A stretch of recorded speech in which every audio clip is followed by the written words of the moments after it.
Faire le deuil est une notion très abstraite et nous réagissons tous différemment. Certains parlent, d'autres s'enferment dans le silence, certains s'écroulent, d'autres relèvent la tête. Et pourtant, il a été démontré que nous vivons tous 4 étapes bien distinctes.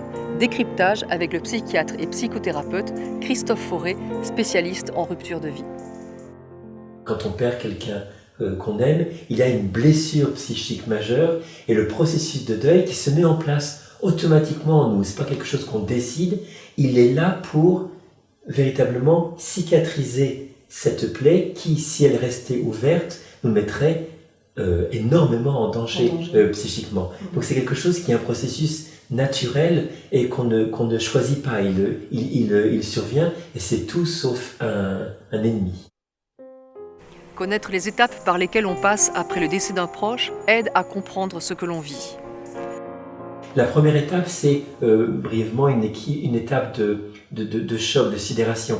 Le constat du décès, c'est tellement aberrant que notre esprit met en place des mécanismes de protection pour se protéger contre la violence de l'événement. Et donc, c'est une espèce d'anesthésie émotionnelle, générale, psychique, où vraiment on fonctionne parfois même très efficacement, organiser la cérémonie, faire les démarches et tout, mais on est dans un état un petit peu second, un petit peu d'irréalité, qui est en fait protecteur. Hein. Et ce qui fait que parfois aux obsèques, on ne pleure pas du tout, on a les yeux secs, parce qu'on est encore dans cette protection psychique. Ça dure quelques heures à quelques jours, et c'est là encore strictement normal.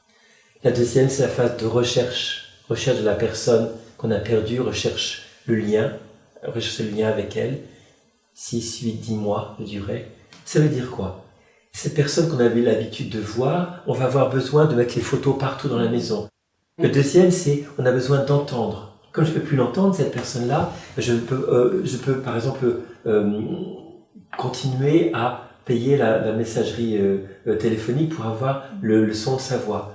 Je ne peux plus la sentir, la toucher. Donc je vais avoir besoin de toucher ses vêtements, toucher le lit, même porter ses pulls, ses chemises, son doudou, pour avoir un contact physique. Pareil, je ne la sens plus, mais peut-être mettre sur moi l'eau de toilette du compagnon ou de la compagne. Vous voyez, en tout cas, pendant toute cette période-là, c'est vraiment rester dans le lien avec la personne-là. Et finalement, on reste un petit peu dans la lancée de la relation.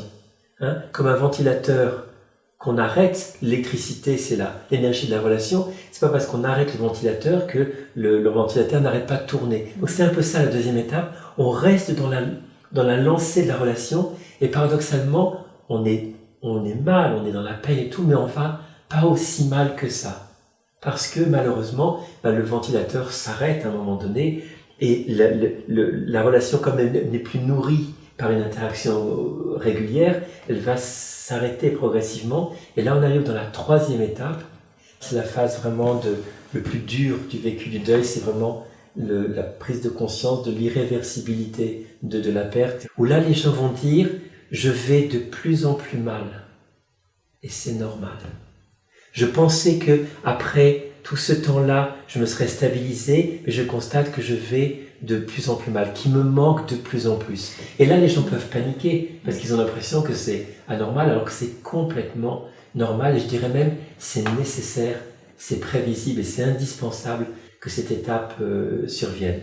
Oui, parce que finalement, les mécanismes de défense se sont amoindris, c'est-à-dire le choc qui protège. Amoindris, puis voilà, exactement. Voilà, ouais. Toutes les protections qu'on a mis de façon en urgence au début, inconsciemment, se sont émoussées, et puis on est beaucoup plus seul. Au début, pendant les premiers mois, les proches se sont mobilisés, mais après 6, 8, 10 mois, les proches retournent à leur vie, donc on est confronté seul, et à la réalité aussi de cette perte qui est de plus en plus... qu'on sait de plus en plus irrémédiable. Elle ne revient pas, cette personne-là. Et donc, cette troisième étape, qu'on appelle la phase de déstructuration, c'est vraiment un temps qui est long. Et qui est, à mon sens, le moment le plus difficile dans le vécu du deuil, parce qu'il va s'étendre sur un temps qui n'est pas seulement de quelques mois. Ça peut être 1 an, ça peut être 2 ans. Hein. Vraiment, c'est un temps qui est long. C'est pas une dépression. Il n'y a pas besoin de médicaments antidépresseurs, mais c'est plus un vécu dépressif. Dans la dépression, on est mal tout le temps. Dans le vécu dépressif normal du deuil, c'est je vais un peu mieux, je vais super mal, je vais un peu mieux, je vais super... Il reste on arrive un petit peu à se réjouir, par exemple, de voir des amis pendant peut-être 1 heure, mais après on rentre à la maison et on s'effondre parce qu'on est dans le manque de la personne. Mais on est dans ces oscillations-là, et ça c'est vraiment la marque de cette 3e étape, qui est vraiment la plus difficile, parce que comme elle dure longtemps, on peut être absolument convaincu que, voilà, ma vie ça va être ça tout le temps. Il n'y a aucune raison que ce soit pas ça tout le temps. Et puis en plus avec peut-être une impression de régresser quelque part, c'est-à-dire d'aller plus mal, alors que le temps passe, c'est paradoxal. Et on se dit mais c'est pas possible, je vais pas... Et vraiment c'est là le moment le plus difficile, parce que on peut être mais intimement convaincu que c'est foutu, que la vie maintenant... mais on oublie que c'est un processus. Le deuil, dans cette 3e étape, on a l'impression que c'est un état fixe, immuable à tout jamais, et on en est persuadé.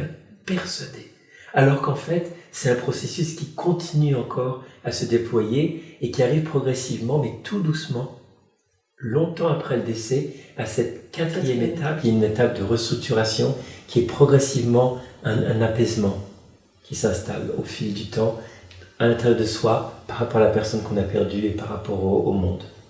Ça ne veut pas dire qu'il n'y a pas le manque. Le manque va rester toujours, à tout jamais. 10 ans après, 15 ans après, mon enfant, mon compagnon, ma compagne me manque toujours. Ça, on ne peut pas évaluer le chemin de deuil par rapport au manque. En revanche, on peut évaluer le chemin du deuil par rapport à la baisse d'intensité de la souffrance. C'est 2 choses différentes. Et cette souffrance-là, elle va s'apaiser à la fois dans le lien avec la personne qu'on a perdue. Ça a tendance à se pacifier, là encore, où on voit la personne plus comme quelque chose d'une présence en soi. Pas tout le temps, pas tous les jours, mais on a fait la paix aussi avec le fait de ne pas devoir penser tous les jours à elle. Il se peut qu'il y a certains jours où on ne pense pas à elle, ou simplement une fois, mais on sait que la présence est là, pas quelque chose de très très prégnant, mais quelque chose qui est là où on sait qu'on ne la perdra plus. Un apaisement aussi par rapport au monde extérieur, on en veut moins aux gens de ne pas nous avoir pris assez soin de nous, ou d'avoir continué leur vie parce que voilà, ils avaient leur vie. On arrive à se dire, ok, voilà, je suis cette maman sans enfant, ok, et je suis relativement en paix avec ça. Je suis plus en lutte par rapport aux gens où je leur en veux de ne pas me parler de mon compagnon, de mon parent. Enfin, il y a quelque chose qui se pacifie aussi avec les autres. Et dans cette 4e étape, on arrive aussi à réinvestir le monde nouveau. On peut peut-être tomber amoureux, refaire des projets et tout. Et c'est vraiment des authentiques projets. On a l'espace de paix intérieure pour le faire. Mais j'insiste bien, c'est des années après. Des années après. Et puis, un mouvement de pacification plus aussi par rapport à soi-même, où on se sent différent à tout jamais. Ça c'est clair, différent à tout jamais. On ne reviendra jamais à ce qui est avant. Les choses seront détruites à tout jamais. L'insouciance. Si on a perdu son enfant de façon dramatique, l'insouciance, c'est pas quelque chose qui c'est vraiment mort à tout jamais. Mais on se rend compte qu'il y a des choses qui ont pu peut-être grandir en soi. Il y a peut-être des choses qui ont été abîmées et qui resteront abîmées. Faut pas imaginer que le deuil va être quelque chose qui a une fin heureuse tout le temps. On peut se reconstruire dans des choses difficiles. C'est la réalité du processus. Mais s'il est accompagné, on peut progressivement se rendre compte qu'il y a quelque chose en soi qui est différent et pas forcément négativement. D'accord. Quelque chose qui peut même être à l'extrême, dans une ouverture différente sur soi-même, sur les autres, sur le monde. Il existe des moyens de mieux vivre cette épreuve.